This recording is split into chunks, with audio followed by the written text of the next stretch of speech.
Okay, we have hit the fairway, we've done the hard bit, we now have 100 yards in to this par 4. Time to make birdie.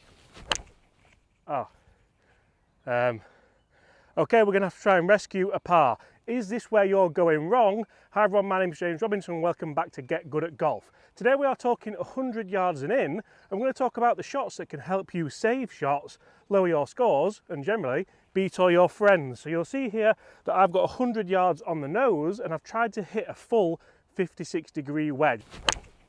Now a lot of people might think, whenever I go and get my numbers, if I go on a TrackMan, if I go on a Golfsun, if I go on a GC Quad, I know that if I get the perfect golf swing with a 56 degree, that is 100 yards.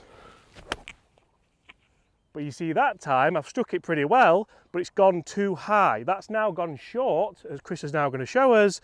The first shot that I hit, I caught thin and it went too far. So all of a sudden you're bringing in a lot of variation, not only to the ball flight, but to the distance that you are hitting. It's very, very difficult to hit this club exactly the same every time, especially if you are swinging 100% every time. If you're stood really, really wide, you'll see that you might fat it a little bit like I did there. It is so much easier to pick a club that you know you can hit 100 yards, you know you can hit 80 yards, you can hit 120 yards. So I'm going to move up club, I'm going to go to a pitching wedge here, as you can see, a little Mizuno pitching wedge. This is so much easier, and this is a shot that Tiger Woods got really, really good at and became famous for. Remember the shot that he holed en route to winning, I believe it was the US Open at Bay Hill. And it just makes it so much easier to be able to hit this distance every time. I know that if I take the club back to my left arm being parallel to the ground, so 9 o'clock on a clock if you would look at it here, and I've got a little bit of wrist flex so the butt of the club is now pointing down to the ball, I can then just turn my shoulders through, I can control that motion, I can hit this shot every single time from the middle of the fairway. There's no need to try and make a full swing just like you would do a driver, because there's too much that can go wrong. So now if I just try and play a nice little knockdown shot, I'm going to stand a little bit narrower so I'm a little bit more relaxed, have the handle forward, take the club back, like I said, to 9 o'clock on that visible clock.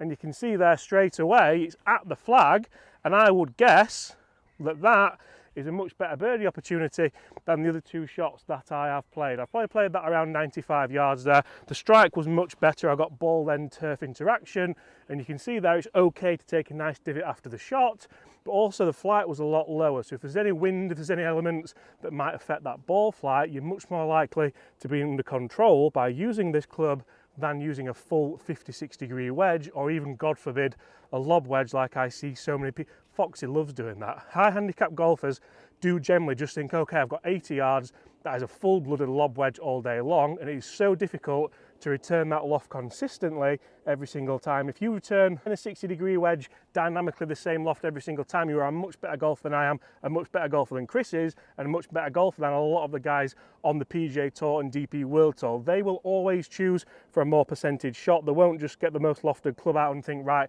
I need to hit this full-blooded because that's the yardage I'm going to hit. Think about what shot you're going to play, think about what club you're going to use.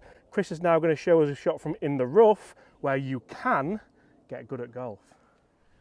So we're in the rough now, we're a little bit close, we've got around about 40 yards here, and this is where people start to struggle. We've just seen with James there, he said, right, narrow stance, keep the speed down, change the loft so we can get it launching a little bit more direct.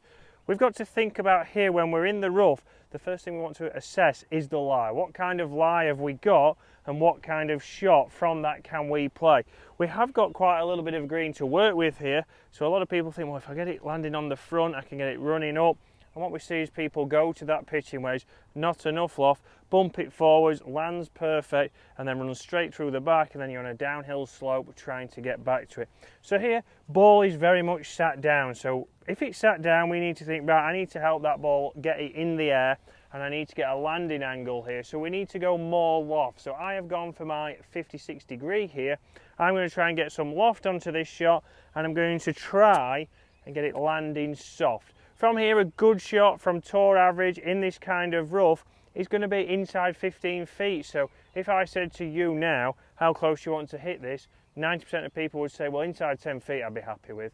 Well, you'd be playing on the PGA Tour, and I'm pretty sure 85 or your normal score is not getting you there at the moment. So let's start to think about setup. So Brutal that. straight away, we don't need to go too wide. Just because I'm trying to get loft on the ball, I don't need to go back to a wide stance. I don't need to think, right, 40 yards, I'm going to give it the full hit, right, loft, open, right, as much as I can give it.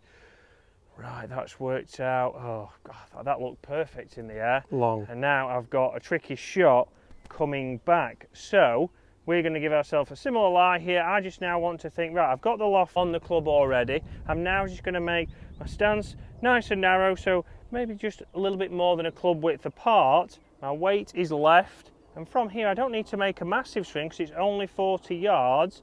But I'm going to focus on, right, if I turn my body back to 9 o'clock, through to 9 o'clock, I know my distances. That should give me this distance right here. So this is where it's a little bit of trial and error.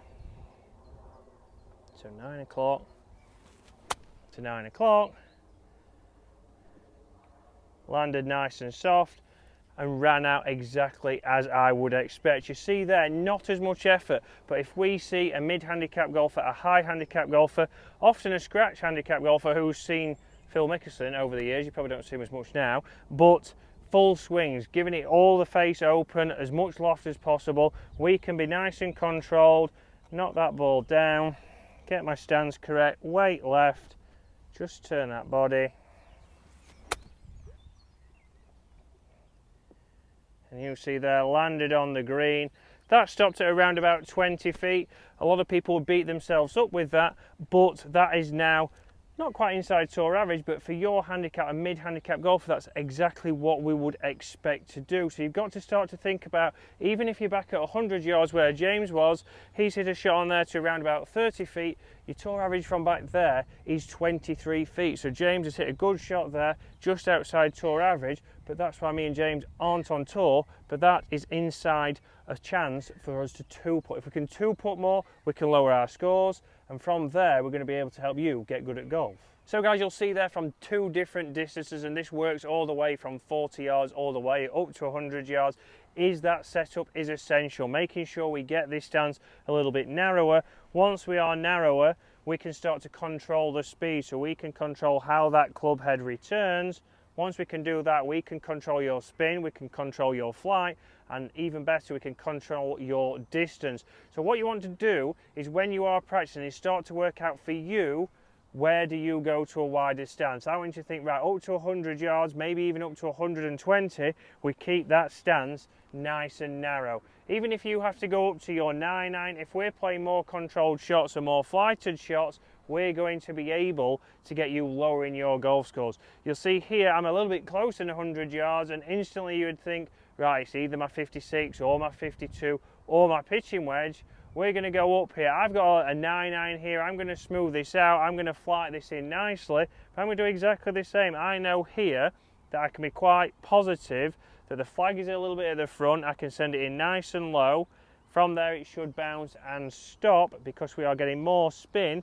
If you think here it's a front flag, if I'm trying to send it as high as possible with a 56 or a 60, the landing angle is very small. We have to be perfect. It has to be the exact number to get you close to the flag, whereas with this we can be a little bit more. If it does go a little bit short, it's going to bounce up. If it does land the number, we know we're going to generate more spin, and I can get into that same setup, just focus on my weight being a little bit left, make sure I turn.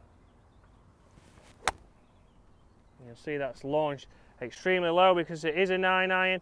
It's pitched just on the green, but look how quick, hopefully with top camera work from James We got it, don't you worry son, we got it. We can see how quick that stopped. So even that low, that's going to have much more spin than your 56 or your 60 degrees. So it's a little bit of a myth that if you hit your 60 or 56, you're going to generate more spin. That's where you see the backspin. We don't really want backspin. We want your ball to bounce once and stop. If we can do that, that's what the best players on tour do, and from there, it's going to help you get good at golf.